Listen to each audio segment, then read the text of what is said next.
Hi, my name's Anthony Cummins and I run the Historical Ninjutsu Research Team.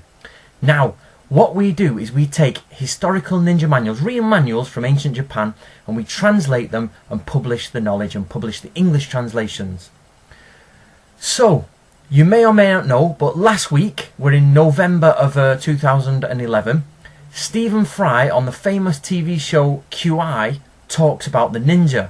Now the problem is, Stephen Fry ashamedly gets it wrong, and the people at QI clearly got their information from some dodgy sources. So what I'm about to do is show you exactly where he gets it wrong and prove to you how it's different. So enjoy. Now what do these people do for a living behind me here? This thing's going to go off as a ninja. Oh! Are they not ninjas? No, they're not ninjas. The darkest clothes ninjas have ever worn have been blue, possibly at night, but ninjas never wear black. The first point here is that ninjas never wear black. Right, okay, let's go to this. One of the books we've translated is this. This is True Path of the Ninja. This is actually a book that we got from the National Archives, and it was written by a real ninja called Natori in 1681. And this is a manual for ninjas, how to be a ninja, and it was secret. So what does Natori, the real ninja, say about the colour of the clothes you should wear? The colour of your clothes should be one of the following colours: brown, dark red, black, or navy blue. These are so common that it's hard to stand out while wearing them. What a lot of people don't realise is that ninjas did a lot of yonin, which is open disguise. And these colours are the popular colours of the day, which means if you're wearing them, you can blend into a crowd with ease. Okay? So wearing black is one of the colours. However, Stephen, to go even further, you're talking about inin, which is nighttime infiltration, or infiltration that is hidden. So, you know, classic ninja style, jumping in and running and seeing things. So, here we go. This is our book, True Ninja Traditions. Just to warn you, this is getting republished and under a different name.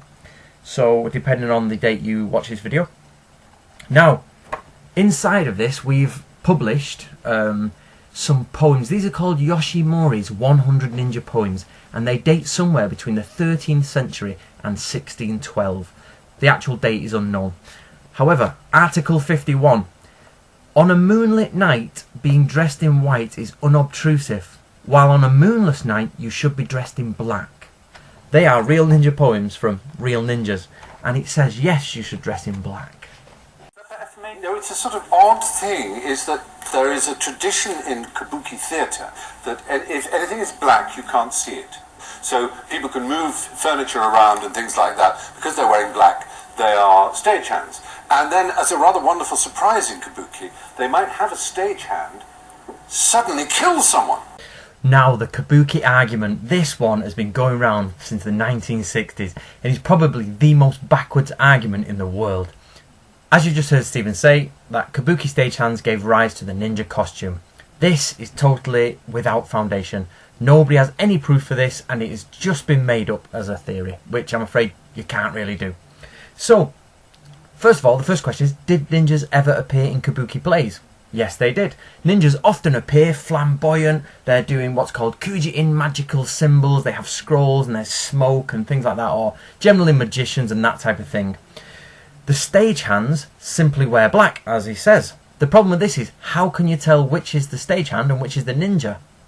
Yeah, you wouldn't be able to tell the difference if they really appeared in kabuki shows. This just came about in the 1960s because nobody knows where the ninja costume comes from. In all honesty, and in most probability, the ninja costume you see is what's called a nusubito outfit. These are thieves' outfits, and this probably comes from the Edo period sometime. That's the period of peace, when people needed to hide their identity. In the period of war, it generally didn't care, you were at war.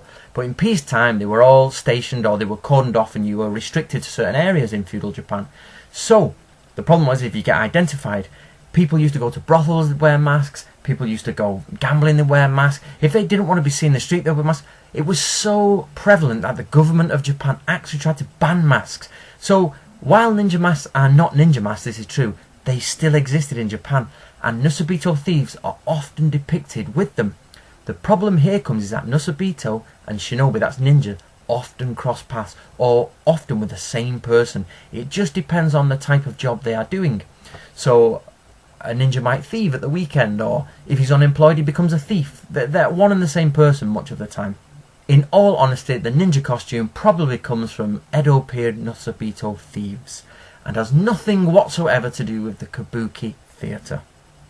And that because there'd be a ninja, because the ninjas were the secret assassins. And so this association, this pop association appeared that ninjas wore black, but they never did. Now, the ninja assassin theory. I'm going to keep this short, but basically, ninjas were not brought up as assassins, taught as trained hired killers. They were spies who did guerrilla tactics and commando runs. Everybody in Japan, you know, if the warrior culture would commit assassinations, there's no specialisation to it.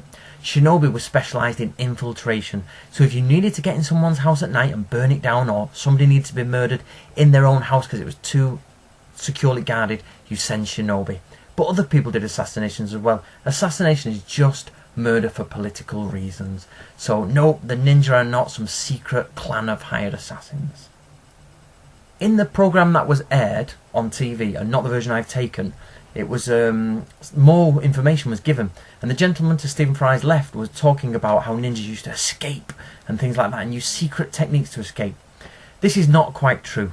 Ninjas generally tried not to, get caught, and their aim was to pretty much be unseen. If they were seen, the mission had failed and information would be changed, or passwords would be changed, or sometimes ninjas themselves tried to get caught so they could make changes within the other army. Or even so, the book I've read to you says if you are caught, pray, because you're going to die.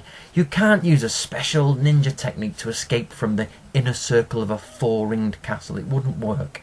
So while the ninjas did have escape tactics, it's not quite as it's portrayed in the programme. So no. Which leads Stephen Fry to then talk about how ninjas were the opposite of samurai. Well, sorry Stephen, wrong again. Ninjas were actually part of samurai culture. Not all of them, but most were hired as samurai to do a specific job of ninjutsu. And they had underlings beneath them who were of a lower social strata who also did ninjutsu. It was a cross-social structure. So it wasn't anything like that there, the underdog or the anti-samurai. That is, again, something that was created in the 1960s, a bit for tourism and things like that, and the underdog theme. So no, that's wrong as well. Now guys, if you want to know about the ninja, please go along to our website. We've got some free PDFs there. You distribute them as much as you want. It's got as much information as you can take on the ninja. Stephen, please read them, and on QI, can you tell everyone you were wrong? And if you want, I will even write you the information you need. So I look forward to hearing from QI, and see everyone else soon. Okay, bye-bye.